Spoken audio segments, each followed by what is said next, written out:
Hey, 200, it's Julia Walsh. I'm here to help you wrap up the semester. And I just want to take a second to say good for you guys. You took this class in the summer. That's hard. You're going in a million directions. I know from getting emails that some of you are traveling, working, doing a lot of stuff. So you got this done in the summer and good for you. And hopefully it makes your life better in the future. Either this means you finished your last credit to graduate, congratulations, or maybe you'll have an easier schedule next fall if you're not graduated yet. So anyway, good for you. Give yourselves a pat on the back for being great students. And I've really enjoyed getting to know all of you this summer. And I've really enjoyed our discussions on Blackboard. So thank you all for putting in the hard work when you had to. So we're going to keep this pretty quick because I know we're all tired from the long 6 weeks of JR 200. But let's talk a little bit about the midterm.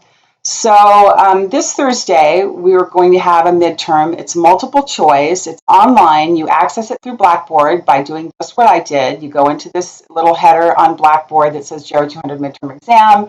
It will be open Thursday from 7 to 9 p.m. When you click on this header here that says JR 200 midterm, then the exam will appear. It will not appear even 2 seconds before the time. So wait until your clock says 7, then go in and start it. What you should probably plan on doing is keeping 2 browsers open. Open your browser a second time so you have one browser open with the midterm and one browser open with the course so that you can go back and look at materials. It's an open course, open note exam, and we allow you to go back and look at things. In order to prepare for the exam, you probably want to go back over all of our reading and discussion assignments and make sure you're familiar with material. Go back through your quiz questions. That will be a good way of studying and preparing for the test. So good luck, everybody, and hopefully everyone does great on the test. We love it when that happens. So let's talk about our last 2 weekly assignments, our last 2 weekly topics. And these are both things that are near and dear to my heart. Let me scroll down to the right spot.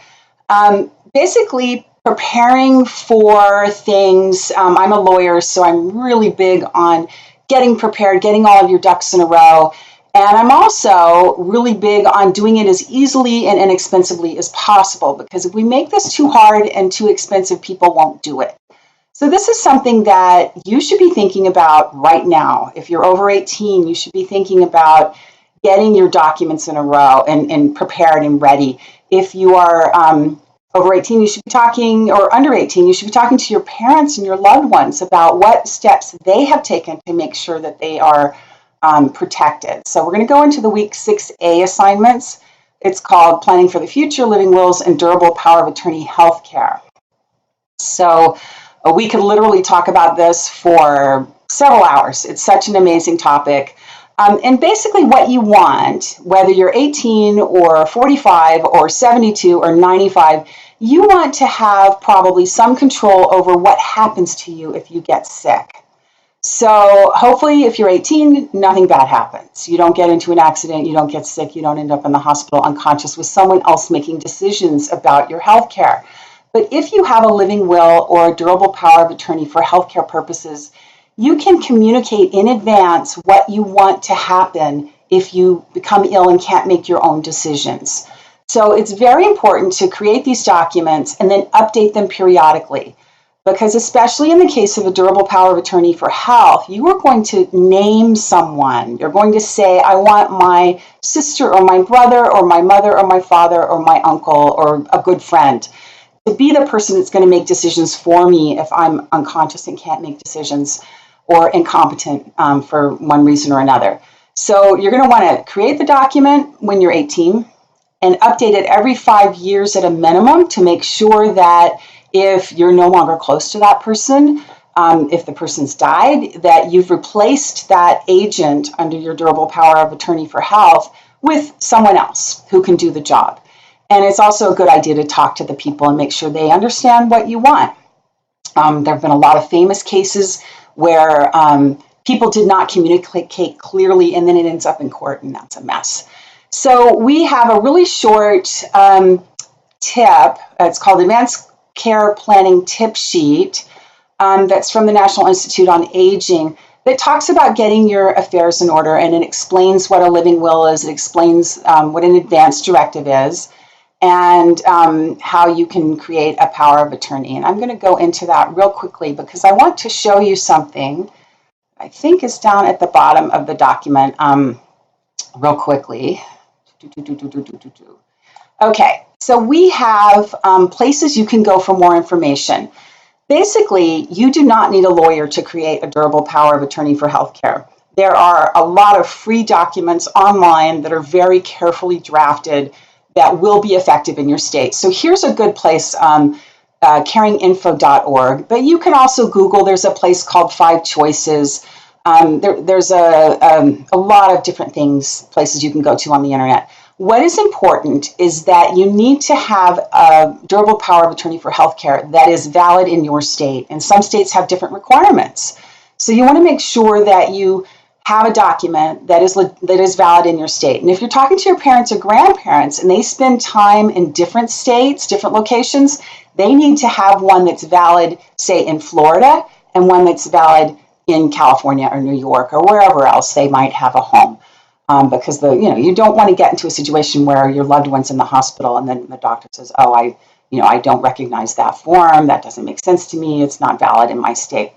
So that's an important point. The other thing that you need to be aware of is that it's important you have these documents. You can usually have them witnessed by one or two, usually 2 people.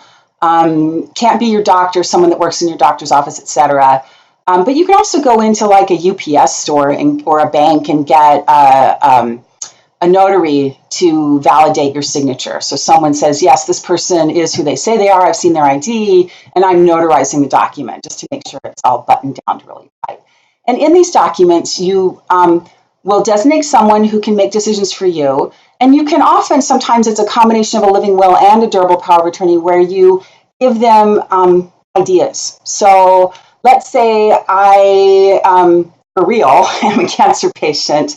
I know that if I'm pretty sick, if my cancer progresses and I'm pretty sick and I'm in the hospital, I know that CPR is very, very, very unlikely to be effective. So I'm probably going to say in my durable power of attorney for healthcare in my living will that I don't want CPR, that if my heart stops, just let me go. But if you're 18 and you're healthy and your heart stops, you might want to say, well, yes, I do want CPR because studies show that it's more likely to be effective. So you're going to go through these points of, do I want food and hydration if I am unconscious and unlikely to get better? Do I want a doctor to try treatment and try it for a week or so and then withdraw treatment if it's not effective? Or do I want a doctor to try everything possible under the sun? And of course, importantly, you want to talk about things like, do I want pain relief? And most of us want pain relief, but your situation could be different. I have a nephew who has a history of addiction, and so he feels strongly that he doesn't want pain relief because he's worried that it would trigger his addiction. So he doesn't want to have any sort of pain relieving drugs. So, but we're all different. We all have different situations. Another point I want to make that's in here somewhere is talking about hospice care and palliative care. Hospice care is wonderful. Most people don't opt for hospice care until the very end of their lives, maybe a week before they pass away. Studies actually show that people who participate in hospice care live longer, even people that are very, very ill. You have to be terminally ill within 6 months to qualify for hospice care. Palliative care can be given at any time. If you know someone who has metastatic breast cancer, they could have a fairly not long life expectancy, but maybe with treatment they could be around for 10 years, but maybe they need palliative care for that period of time to help them deal with their symptoms. So palliative care, you do not have to be terminal. It's just something to help you have a better quality of life. So let's see if I can get out of here. Yay. Okay, so that's our advanced directives and power of attorney for healthcare. And we also are talking this week about diversity in aging. And I think it's so important, especially being in Los Angeles, being in California, because we have a very diverse population. And think a little bit about what it's like to be aging and facing discrimination or people just not really treating you fairly because you are older and frail and sick or whatever. And then think about the layers that can go on top of that. What if you are someone who has experienced discrimination or problems in the past because of who you are? What if you're African American? What if you're a member of the LGBTQ community and you've already struggled with these issues your whole life, and now you're aging and you're dealing with this extra layer on top? So I think it's very important for all of us to kind of think about how aging can be different, a different experience for people depending on what community they are a member of. And we've given you a link to this APA resource. Hopefully it'll come up. My internet's a little slow. Alrighty, come on. Okay. And one of the things we said is look through the online resources. Now, there's a really cool thing in here, and it goes through a lot of, the stress that can come along with racism or other types of bias in our society, and then adding aging on top of that and how that can be really difficult. Let's see if I can find this really cool thing. Come on. There's so many cool things. Project Implicit.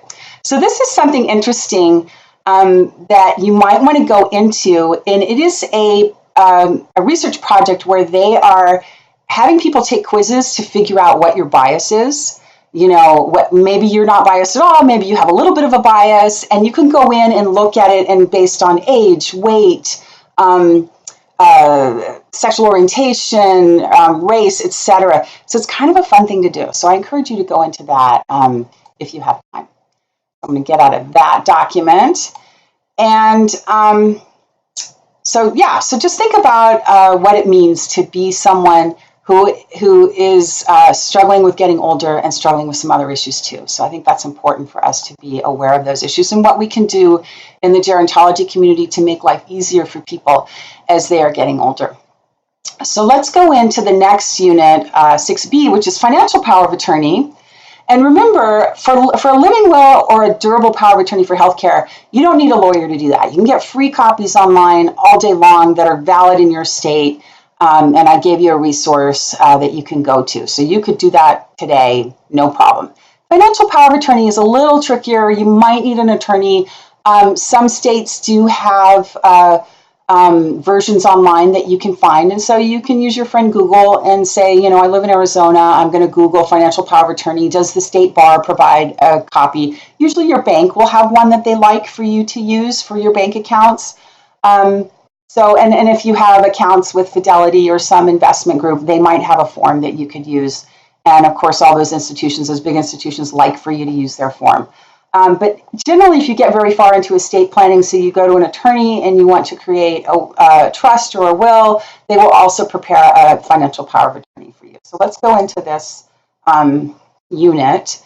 And we've given you a link to the AARP financial power of attorney. Again, it's just a little short information piece that kind of explains what it is. So let's say, for example, this is real again.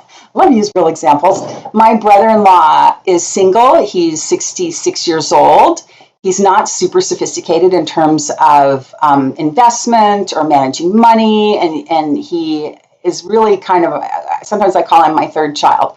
But we have a great relationship with him. He trusts us. We trust him. So we have financial power of attorney for us that allows us to handle his investments and kind of oversee what's going on. And he has occasionally gotten into some issues of financial abuse by contractors who want to do work at his house, that want to charge him all kinds of money for things that he doesn't need. And so we've been able to help protect him and manage his investments for him. So that's something that you could definitely look into for an older person. When you have a financial power of attorney, as the article tells you, you don't own their bank account. It just allows you to pay their bills. So if my brother-in-law gets in a car accident and ends up in the hospital, I will be able to pay his bills for him and make sure that his property taxes get paid and that his medical bills get paid, et cetera, because I have a financial power of attorney for him. So the last thing that we talk about in our discussion is housing. housing is such a huge issue right now. If you look at the news at all, you know that in California and in Los Angeles, we have a housing shortage. We have a lot of homeless people, and a lot of those homeless people are older. So this is something that's really getting a lot of attention in California, and I think nationwide, although our problem in California because of the high cost of real estate is a little bit worse than it is elsewhere.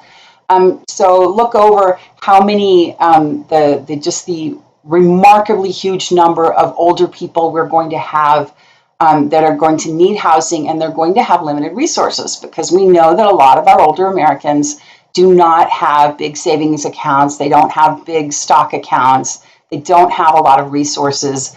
And then they're going to have to start paying for care.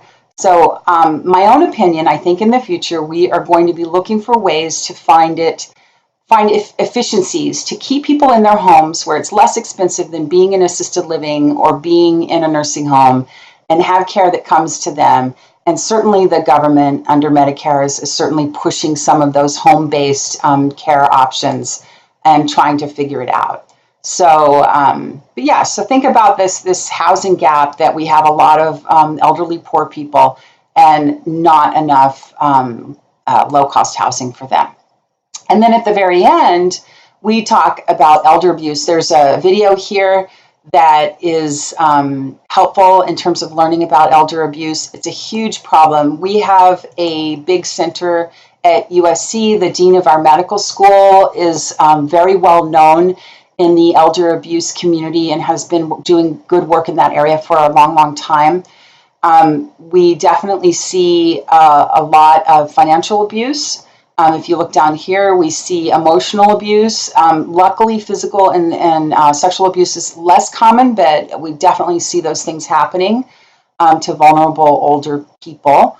And we're seeing a lot of scams now, where we get the phone call and the grandpa is told that his grandson has been arrested and needs bail immediately, and you should go get Target gift cards or something like that to pay off the bail, anytime someone asks you for money on the phone, it's a tip off that maybe something's happening.